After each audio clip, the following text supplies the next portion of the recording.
Why do people go bald? Why are baboons' bums red? What's a light year? Why do leaves go brown in the autumn? Why do monkeys like bananas? Why do some things glow in the dark? Why do animals not understand you? Why do my receipts fade after a year? Don't know the answer? Ask the Naked Scientists. Hello and welcome to this week's Ask the Naked Scientists with me, Sue Marchant, and Chris Smith.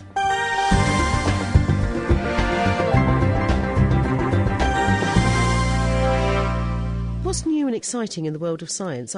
I note that it was sort of 25 years ago when scientists warned of the greenhouse effect. It's taken us a long time to really get ourselves into gear, hasn't it? Certainly the case, isn't it, that scientists raise a certain point and then a long time later we decide that maybe we should do something about it. And talking of the greenhouse effect, there's quite an interesting paper which has come out in the journal Science this week. In fact, I was speaking to the guy who wrote it yesterday. His name is Oliver Phillips. He's a researcher, an ecologist at Leeds University. And he's been looking at the Amazon rainforest. And he, together with 64 other scientists, it's a huge project this, have selected 136 little plots in the Amazon rainforest where they have made serial measurements over many years in these plots. And what they were looking for was how much the trees are growing, how big they are. Basically, this was enabling them to get an insight into the amount of biomass, in other words, the amount of living material and therefore the amount of carbon locked away by the forest in total.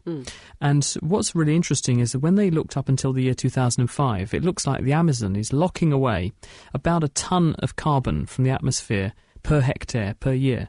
Now, that doesn't sound like a lot, but when you consider how big the Amazon is, it's a huge amount of carbon that it's removing from the atmosphere.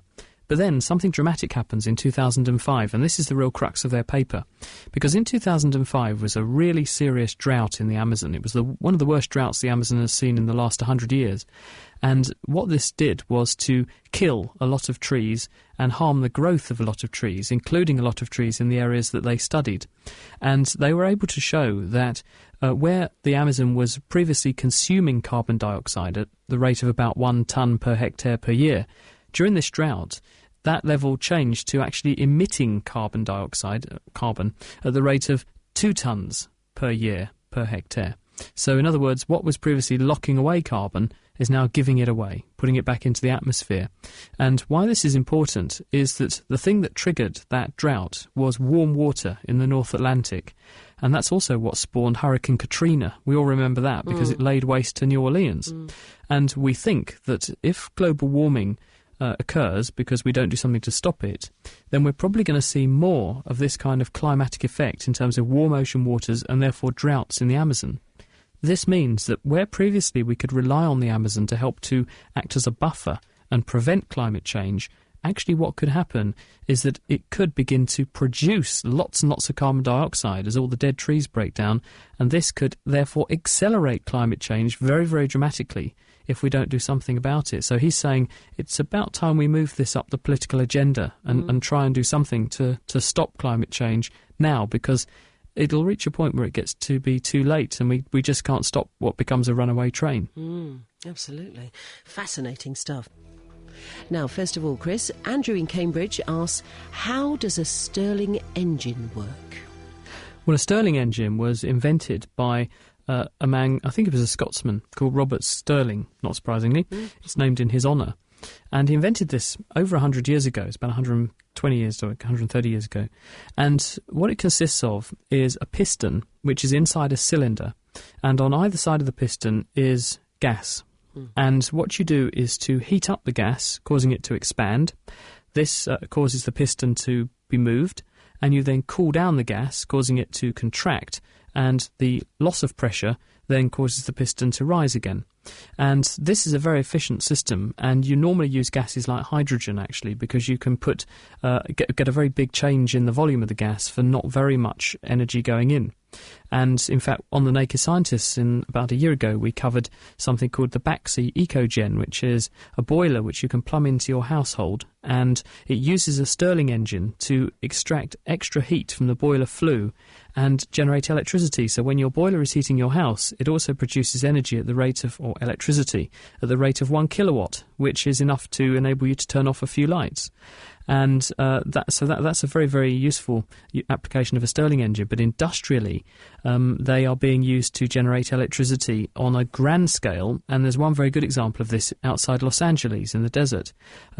There, what's been set up is a huge array of solar reflectors, which concentrate the sun's energy onto a central Stirling engine facility where the sunlight, heat from that sunlight, is directed into hydrogen gas and used to drive this piston up and down, and that then turns a turbine and generates electricity. Fantastic. Dr. Chris, Bob in Essex has asked, DNA can be used for identifying humans, so can it be used for identifying other things such as insects or plants, etc.? How far can this process go? The process will go right down to the level of a bacterium. So, in other words, some of the smallest life on Earth, single-celled organisms. Because the amazing thing about DNA and the amazing thing about life on Earth is that we're clearly all related to each other, and this is where evolution kicks in, because the same DNA code, in other words, the same recipe that turns the message which is locked away in DNA into chemicals in our cells, is operating in bacteria, in fungi, in simple organisms like sponges and jellyfish in the sea, fish, mice, and even men. And that's why you can take a gene from a jellyfish, the same gene that makes it glow, and you can put that into a bacterium, and the bacteria can glow. And because DNA is the recipe book of life, if we sequence the genetic material, then we get an insight into the cellular recipe book that drives the reactions and the metabolism in a cell. And because people are interested in doing that, excuse me, there's been a human genome project. There's been the genome project for even grapes. So we now know the genetic code of the grape plant, so we can make good wines. In fact, they sequenced, it was Pinot which got its genome sequenced. Wow. And people have also done mice and rats, horses, cows, bees. The honeybee's been sequenced recently. And, of course, bacteria. And what scientists are now doing is beginning to assemble genetic maps of different strains of bacteria. Because, for instance, we know that E. coli lives in all of us. We have billions, trillions of E. coli living inside our intestines. Ooh. And the interesting thing is that they live quite harmlessly and happily alongside us. But at the same time, there are other types of E. coli which, if you get those in your intestine, will make you very ill. When you go on holiday and you get traveller's diarrhoea, this is often an abnormal form of E. coli that's got inside you. What's the difference? Well, there must be some genetic difference between these two different types of E. coli that's capable of triggering those symptoms. If we can work out how it does that, we can work out how to stop it. So scientists are now genetically fingerprinting different strains of different bugs in order to get insights into how they trigger these quite devastating conditions. So the answer to Bob's question is absolutely, you can use DNA technology just as you do on a human on virtually any living thing on Earth, because they're all running the same genetic recipe, and therefore we can understand exactly what messages they're making in their cells, and therefore how their cells work. Great. Our next question, Dr. Chris. Mike in Colchester says, when I turn the page of my paper, if I wet my finger, the page is easier to turn. Why is this? I've often wondered that.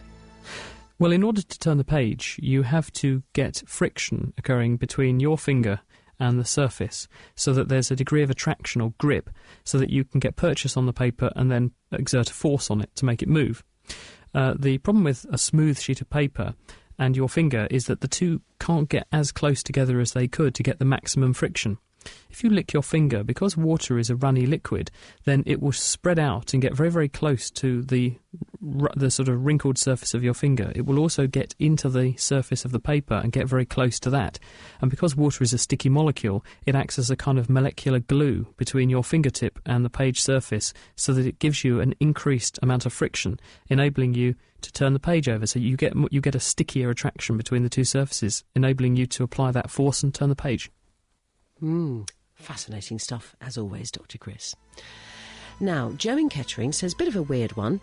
Most assume if we encountered alien life forms, they would have to be oxygen breathing, although we have life on this planet that does not breathe oxygen. With this in mind, what are the chances of there being other life out there? When I was at the AAAS conference, that's the American Association for the Advancement of Science, in St. Louis, in America in 2006, I had 3 space scientists from America in front of me who are actually involved in looking for life on other planets one way or another. And I also had Mike Hanlon, who's the science editor of the Daily Telegraph, sitting there.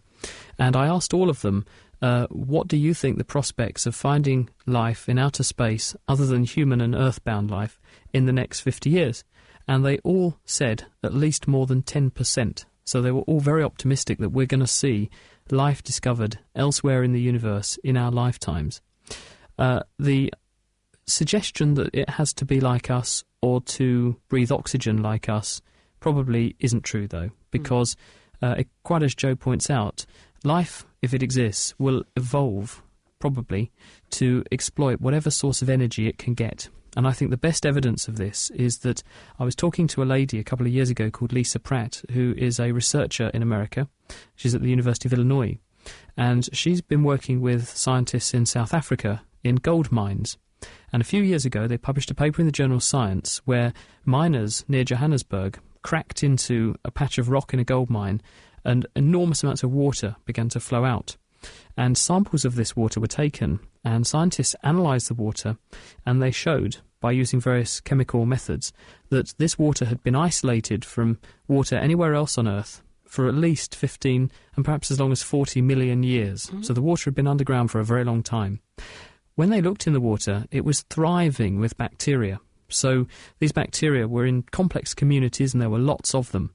So somehow life was being sustained 3 kilometres underground in this gold mine, and it had been there for millions of years without any kind of energy coming into it from the sun.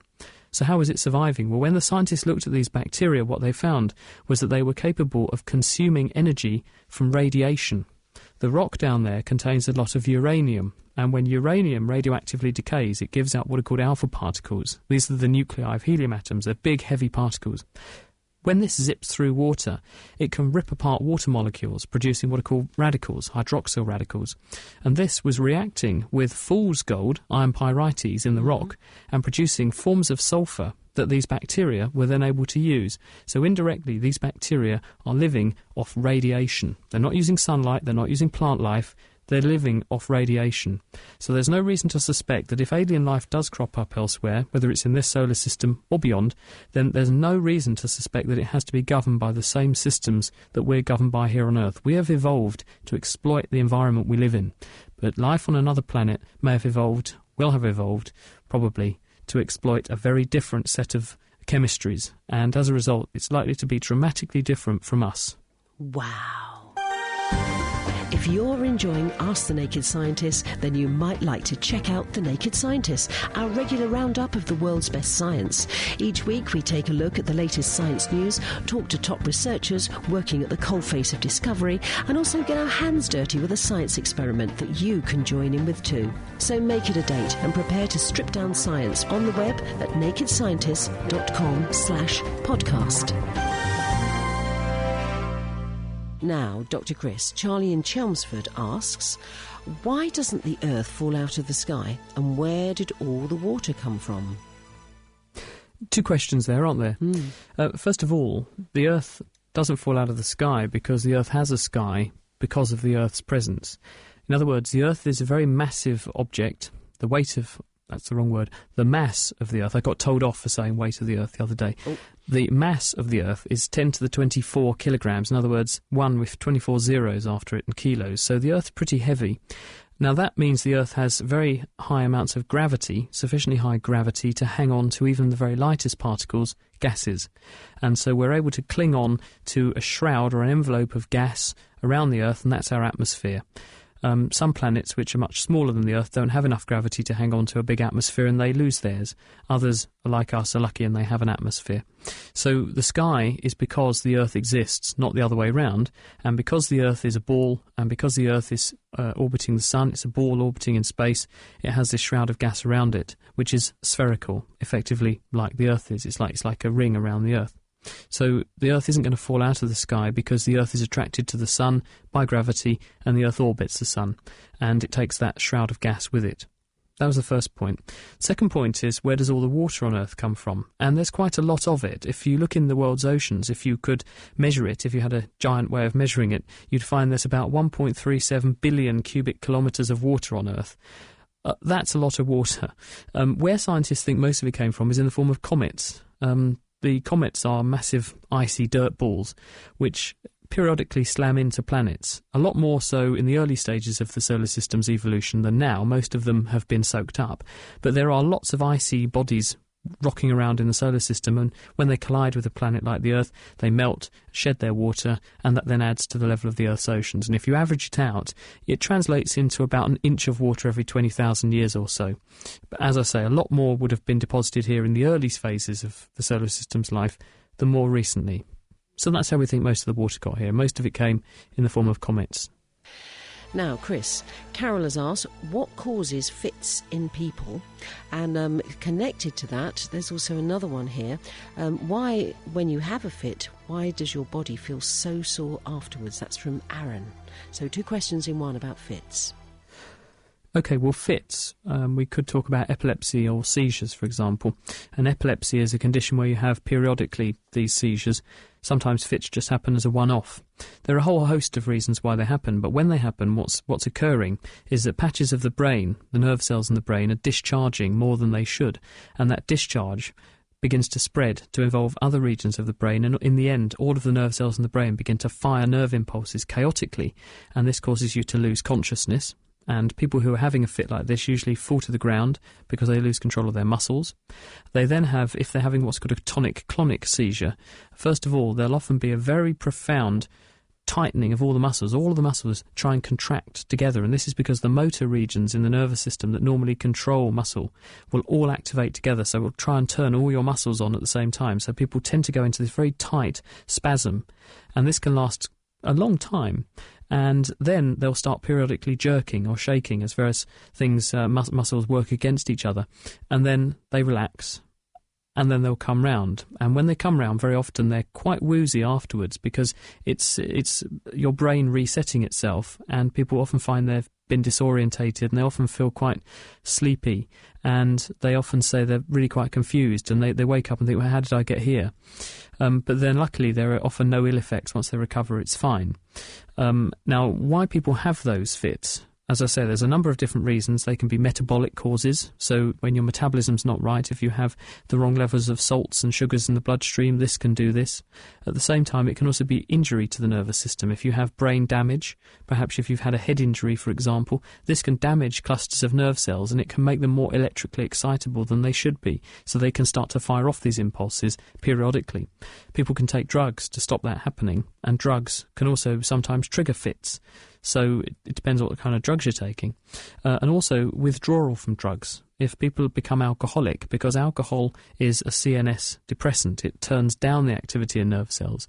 If people who have been very, very heavy drinkers for a long period of time suddenly stop drinking, brain cells which have responded to this chronic alcohol depression suddenly become more active than they should, and this can trigger fitting as well. So you have to be very careful if someone who's an alcoholic goes into hospital for whatever reason and doesn't have alcohol or some kind of way of keeping down the activity of those brain cells, because they can have fatal fits.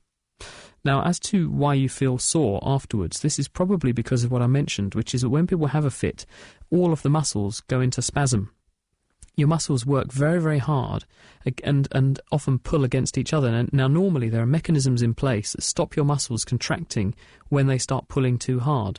But when these mechanisms are short-circuited by a fit, sometimes muscles can exert much more force on each other and on your skeleton than they should.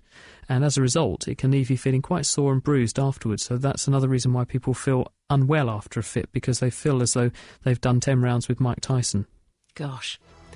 John has been on the phone, and he says, Dr. Chris, in the late 40s and 50s, an unusual amount of inclement weather was blamed onto the exploding of atomic bombs by some experts. Is this still believed? I'm not sure what the current hypothesis is with atomic bomb tests and rainfall, but it's not an implausible theory. For instance, scientists have shown in the last few years that sun And solar activity is linked to rainfall because arriving solar radiation that hits the Earth's atmosphere can trigger the formation of water droplets in the atmosphere. What that's doing is giving a nucleation site, in other words, a surface on which water molecules of water vapour can condense and form droplets. So anything that puts particles into the atmosphere can form a nucleation surface to encourage water to condense. You can do this artificially. In fact, the Chinese have been seeding lots of rain around various drought areas in China by using silver iodide. These tiny particles go up into the stratosphere, into the clouds, and they encourage more water molecules to jump onto the particles, and as a result they trigger rain. So it's not unlikely that by putting lots of particles into the atmosphere you could trigger more rainfall. You could at least have some kind of impact on Earth's climate. Whether or not a nuclear bomb in the grand scheme of things is enough, that's the bone of contention, because there are other things on Earth that put far more dust and debris into the atmosphere, and I'm thinking volcanoes, for example, because a big volcano can eject thousands, millions of tons of material, dust and other particles up into the atmosphere. And we know that because when Mount Pinatubo blew up in the Philippines, here in the UK we were getting the most beautiful sunsets that whole summer because the dust in the atmosphere was scattering the light. Even the moon went a funny yellow colour because the white light coming from the moon was being scattered by the particles in the atmosphere, and this was making the red light from the white light the blue light get more scattered, making the moon look a yellowy red colour. So we know that particles in the atmosphere can spread a long distance. I don't know of any evidence that says that nuclear bombs definitely were responsible for triggering more rainfall. I'd have to look into that, but it's not totally implausible. George says that his brother has just had Bell's palsy and it has affected his face. Can you explain what this condition is and what the effects are? Chris? Yeah, Bell's palsy is where the facial nerve, which is the main motor nerve that supplies your muscles of facial expression, stops working properly on one side of your face, and so the muscles that it would normally supply are not as active as they should be. They may in some cases be completely paralysed, and as a result the face on the affected side is droopy. And so if you look at someone, you'll see that they're down in the mouth on that side. Their eye might be watering because they can't close it and blink properly. And they also may look sad on one side of their face, but much more smiley on the other. If you ask people with this to smile, they'll show you their teeth beautifully on one side, but not on the other side of their face. It's a bit of a mystery as to why this happens, because in a large majority of cases, no cause is found, except that the nerve doesn't seem to be working properly. But there are some other causes, and one of them is our old friend chickenpox. There is an association between getting a form of shingles, which comes out in the ear, and at the same time as it's inside your ear, you also get pinching or inflammation of the facial nerve, where it goes through a very narrow hole, the foramen, to get inside your skull.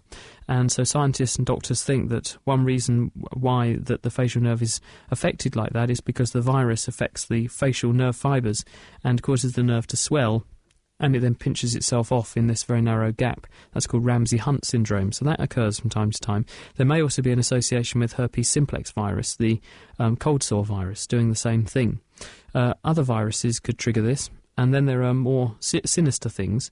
Inside the skull, you can actually get tumours which can affect the nerve which supplies your ear, but because the facial nerve runs very close to it, the facial nerve can be affected by either the tumour itself or when a surgeon has to remove the tumour. So that can be another reason why people's faces get droopy on one side.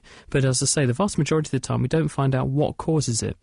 And occasionally people try taking steroids, and this can sometimes help, but sometimes it just goes away, and sometimes it doesn't. And it's down to finding out what's actually going on in the individual. So it's a very, very large number of possible causes, and it needs investigating. If it suddenly occurred, it does need looking into.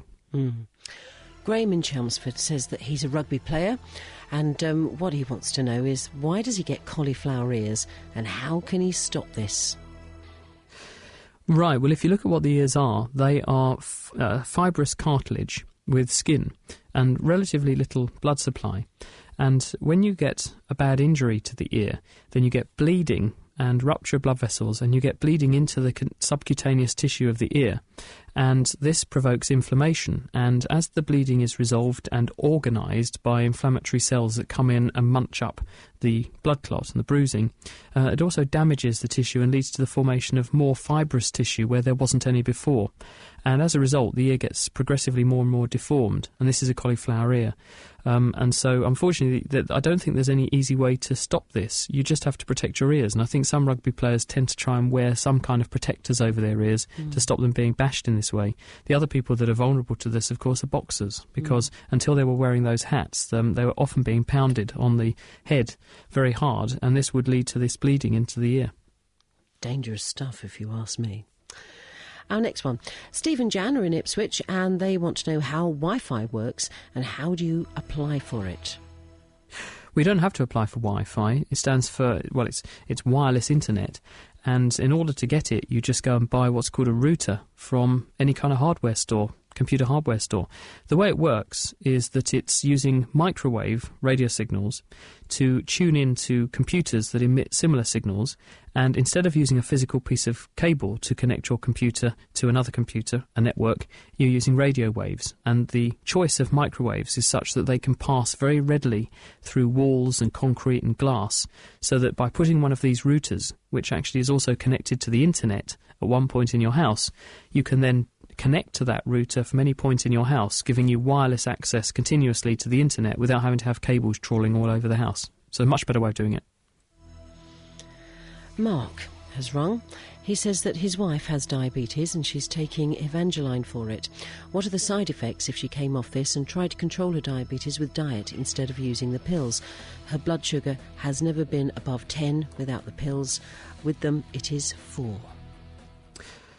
Yeah, I mean, no one should ever change or stop their medication without some medical advice to do so, because especially with diseases like diabetes, that can be dangerous. The answer is that there are 2 different types of diabetes. There's type 1 diabetes and type 2 diabetes. And type 1 diabetes is where people cannot make any insulin at all. In their pancreas, the beta islets of Langerhans, the cells that make insulin, have been destroyed by the immune system. So these people completely lack insulin, and the only treatment is to inject insulin. Type 2 diabetes is a bit different. This is where the body can make insulin, but cells are resistant to its effects. So you need more insulin to achieve the same effect than you would do normally. And this is usually associated with gaining too much weight. It's the maturity onset diabetes, or it's obesity-associated diabetes. Some doctors refer to this as diabesity. And what happens there is that by giving drugs, what those drugs do is to boost the production of insulin from the pancreas. They also, another class of drugs, can make cells much better at responding to the insulin signal. So there's a whole different set of different drugs that you can use.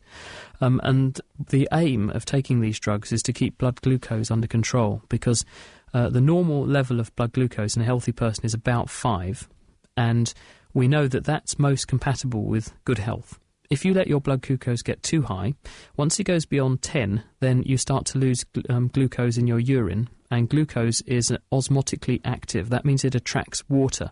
So as the glucose gets peed out, it pulls out water with it, and it's dehydrating. So people who have this get dehydrated, and they also feel very, very thirsty. At the same time, running those high levels of glucose like that can lead to the formation of something called advanced glycation end products. The glucose molecules in the blood start to stick themselves onto other tissues and other proteins on cell surfaces, and this can damage those surfaces or make them much thicker. And as a result of that, the immune system can stop working so well, blood vessels can fur up, and also you can get knock-on metabolic effects where you get things like too much fat in the bloodstream. You get high cholesterol levels and high lipid levels in the bloodstream, which is bad for your blood vessels. At the same time, the glucose gets soaked up into the coverings of nerve fibres and turned into another chemical that soaks up more and more water, making the nerves swell. And this can pinch off nerves and cause what's called neuropathy, nerve damage. So it's bad news to run too high a glucose. So you want to keep the glucose level down, but of course the downside is if you get it too low, then you can begin to feel woozy, and you can even go into a coma if your blood glucose falls too low. So the aim of taking medication is to get the level down to just the right amount. So it's not too low that you're getting symptoms, but it's not too high that you're going to get these other damaging effects of having a glucose level that's too high. So it's really important to test blood sugar levels regularly, and above all, eat a healthy diet, because minimising your refined carbohydrate sugar intake and at the same time eating what would be classed as a healthy diet with lots of fruit and vegetables but not too much sugary fruit. So by that I mean don't max out on the fruit, but the vegetables are very good because they have antioxidants. This is a good healthy diet which will help to offset some of the damaging effects of the diabetes. That's it for this week. Our doctors will be back with me next week for more Ask the Naked Scientist. But don't forget, you can also catch them on the Naked Scientist podcast, which you can find on the Naked Scientist website, www.nakedscientist.com. The Naked Scientists are sponsored by the Wellcome Trust, the EPSRC and UK Fast. For more information, look us up online at nakedscientists.com.